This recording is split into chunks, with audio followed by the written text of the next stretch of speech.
신명기 24장입니다. 신명기 24장 1절부터 9절 말씀까지 한 목소리로 봉독하겠습니다. 신명기 24장.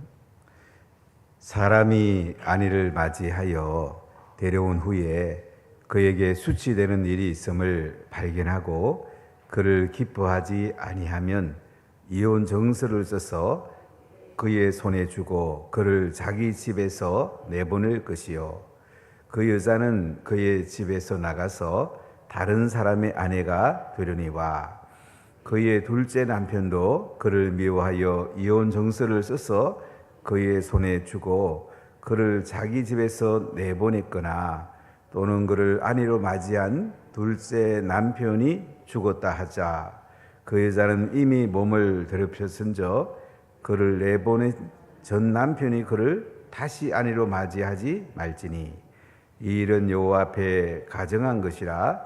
너는 내 하나님 여호와께서 내게 기업으로 주시는 땅을 범죄하게 하지 말지니라. 사람이 새로이 아내를 맞이하였으면 그를 군대로 내보내지 말 것이요, 아무 직무도 그에게 맡기지 말 것이며 그는 1년 동안 한가하게 집에 있으면서 그가 맞이한 아내를 즐겁게 할지니라. 사람이 맷돌이나 그 윗짝을 전당 잡지 말지니 이는 그 생명을 전당 잡음이니라.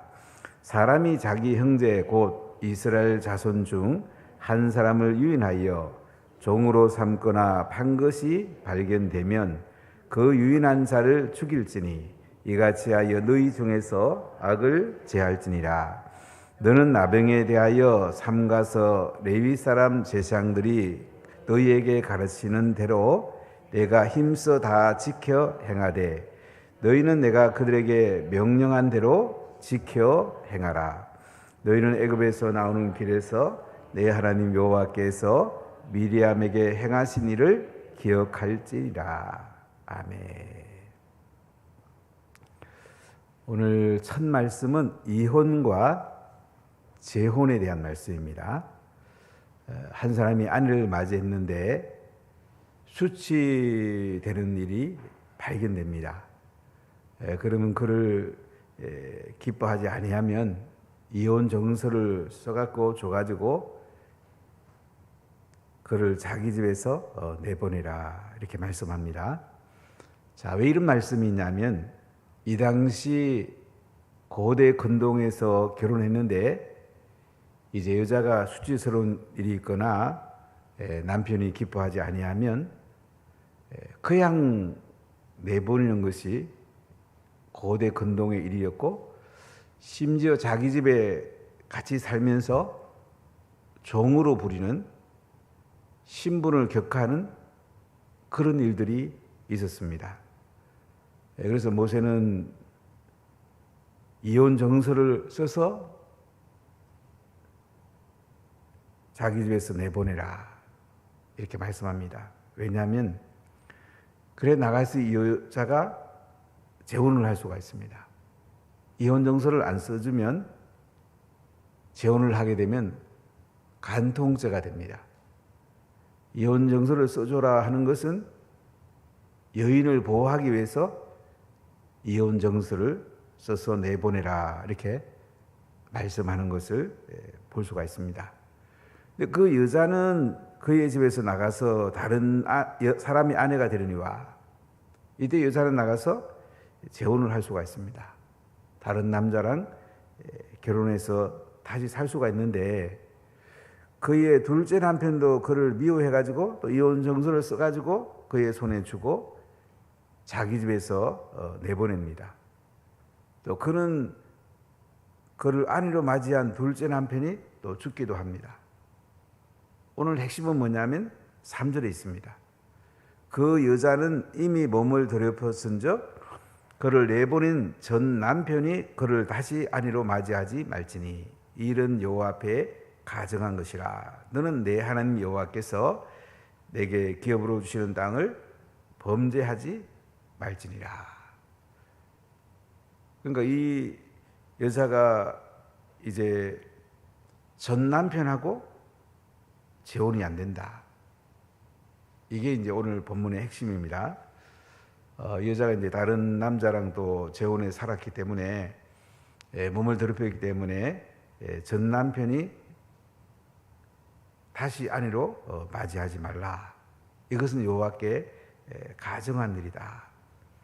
그래서 가나안 땅에 들어가면 기업으로 주시는 땅을 범죄하게 하지 말라 이렇게 말씀합니다. 자, 왜 이런 규정이 들어가 있었을까요?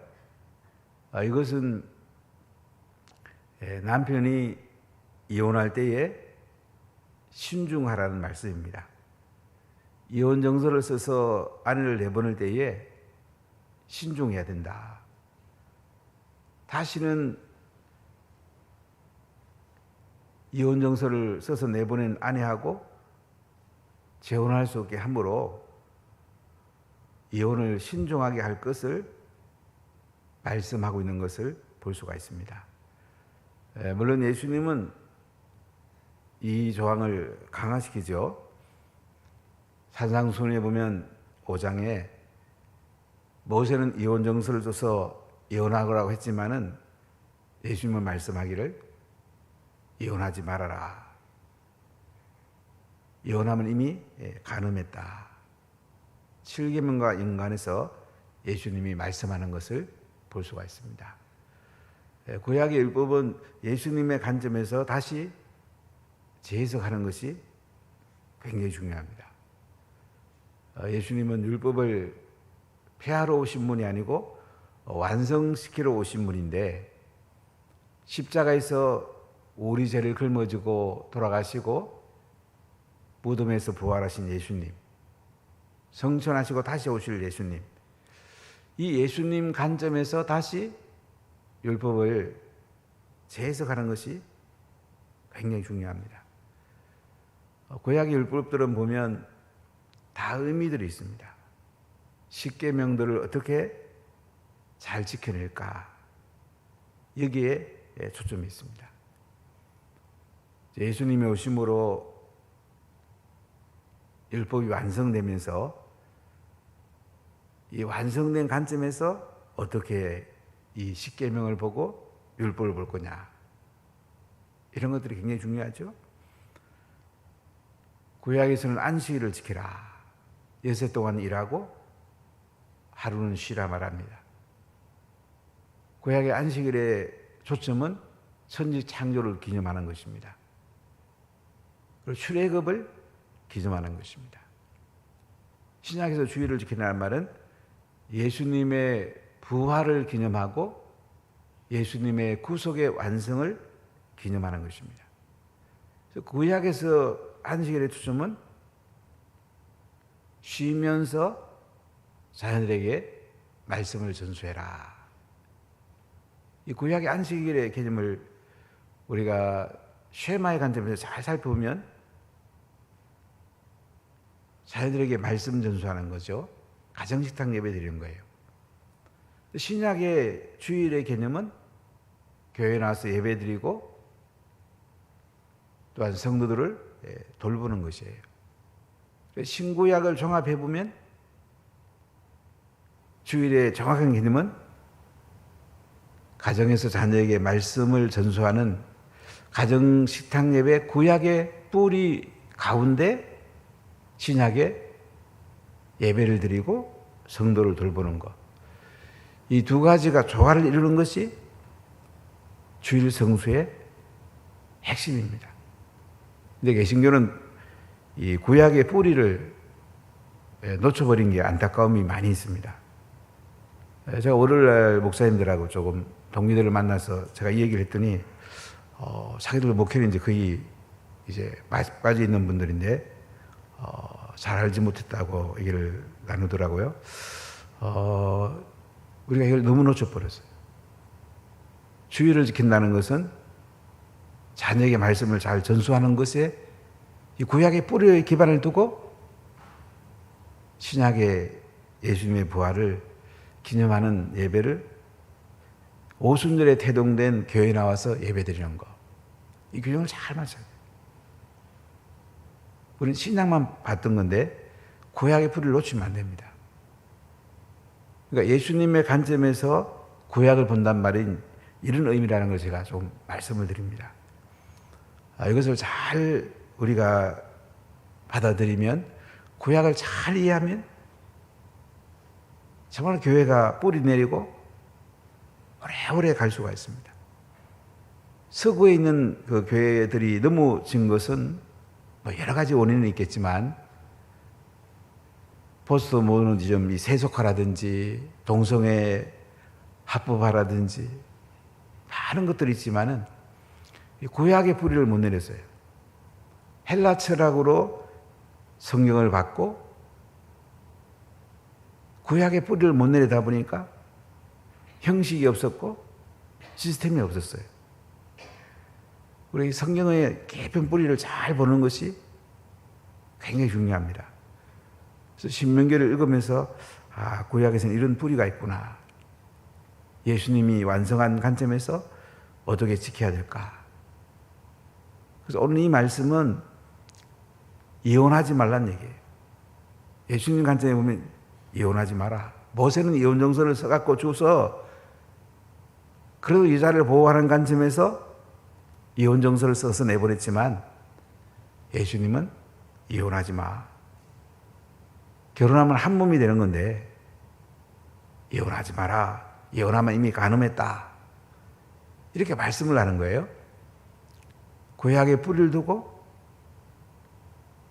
이 율법 조항을 복음의 관점에서 강화시키는 것을 볼 수가 있습니다. 조선일보에 페미니즘에 관한 기사가 오랫동안 지금도 연재되고 있는데, 제가 관심 있어 유심히 봅니다. 아침에도 잠깐 보니까 이대녀와 이대남, 이 전 정권에서 갈라치기 했습니다. 표를 얻으려고 했습니다. 참 안타까운 것은 선거철이 되면 국민이 어떻게 됐든 간에, 도덕이 어떻게 됐든 간에 표만 얻으면 된다는 그런 정치인들의 나쁜 사람들이 너무 많습니다. 우리 여기 넘어가면 안 돼요.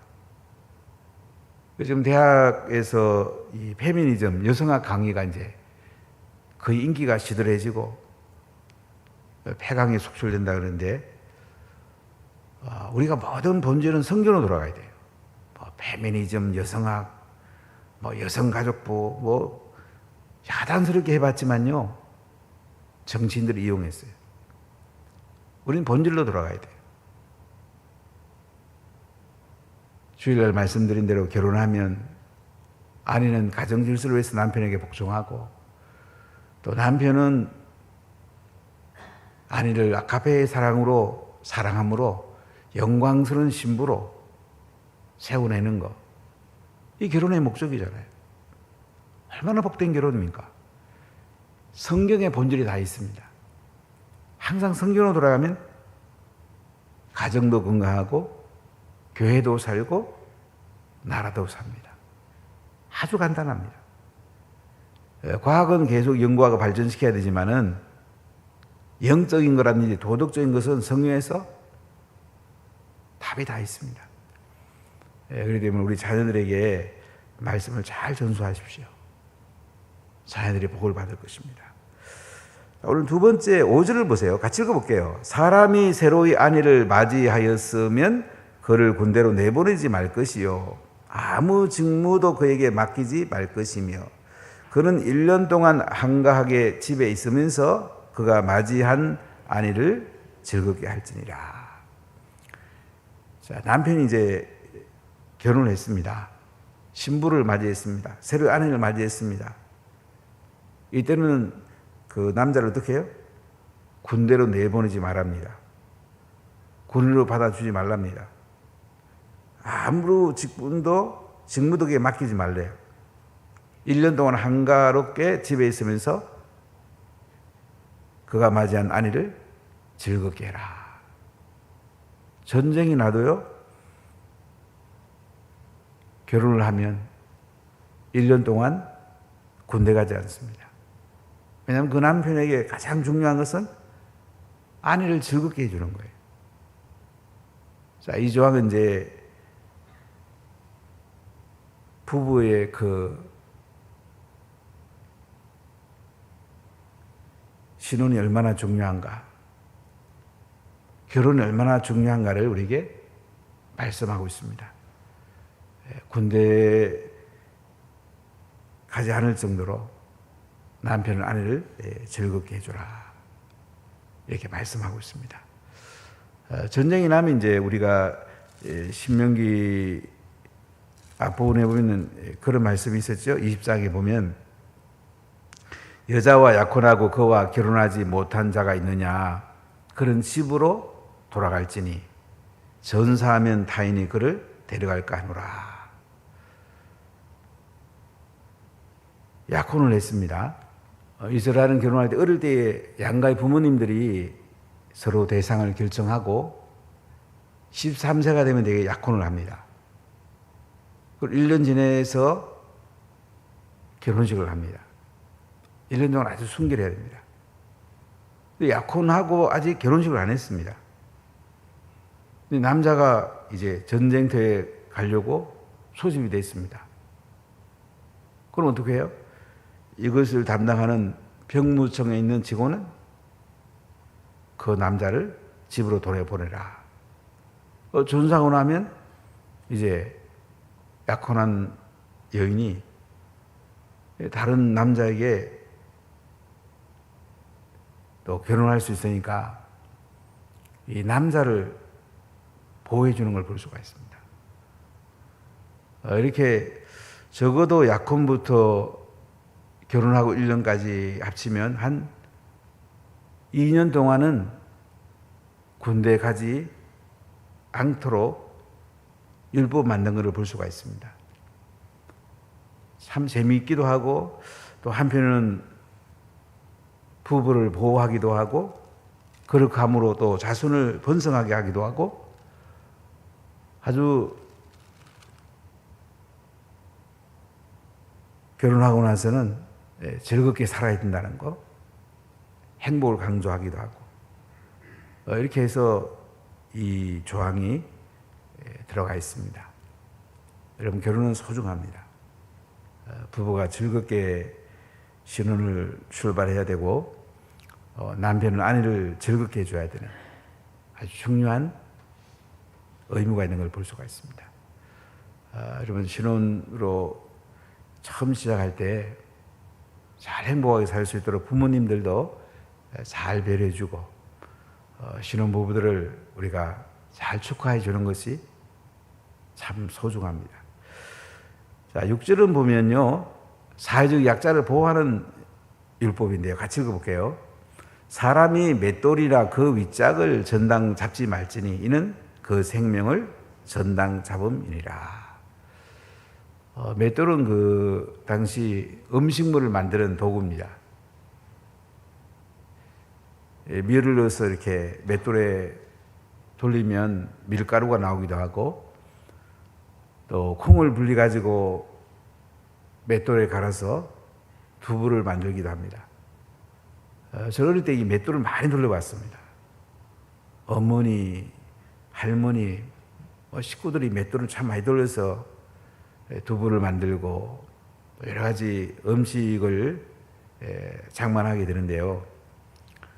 보통 이 당시 맷돌 윗짝은 이렇게 한 3, 4kg 정도 무게 되고요. 그 맷돌의 아래짝은 굉장히 큽니다. 한 40kg 정도 됩니다. 근데 윗짝을 전당 잡히는 경우가 있었어요. 그래서라도 이제 조금 이렇게 곡식을 얻든지 돈을 얻어서 이제 먹을 것을 장만하려고 그러는 거죠. 오늘 이 구정은 뭐냐면 사람이 맷돌이나 그 윗짝을 전당 잡지 말지니 이는 그 생명을 전당 잡음이니라. 가난한 사람들, 살기 어려운 사람들 맷돌 윗짝을 또는 맷돌을 전당 잡으면 그 사람이 어떻게 살겠냐 이거예요. 전당 잡더라도 해지기일에 빨리 갖다 주라는 거죠. 찾아가도록 배려하라는 거죠. 아주 사회적 약자에 대해서 하나님은 굉장히 배려하고 있는 모습을 볼 수가 있습니다.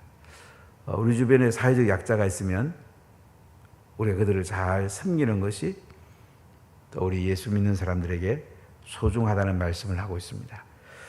자, 7절을 같이 읽어볼까요? 사람이 자기 형제 곧 이스라엘 자손 중 한 사람을 유인하여 종으로 삼거나 판 것이 발견되면 그 유인한 자를 죽일지니 이같이 하여 너희 중에서 악을 제할지니라. 형법에 보면 유괴죄라는 항목이 있습니다. 유괴죄는 큰 죄입니다. 아이들을 유인해서 요새 보면 성폭행하기도 하고 아이들을 유인해서 또 부모로부터 돈 부치라 하기도 하고 이 유괴죄는 굉장히 성경에서는 죽이라고 아주 굉장히 강하게 다루고 있죠.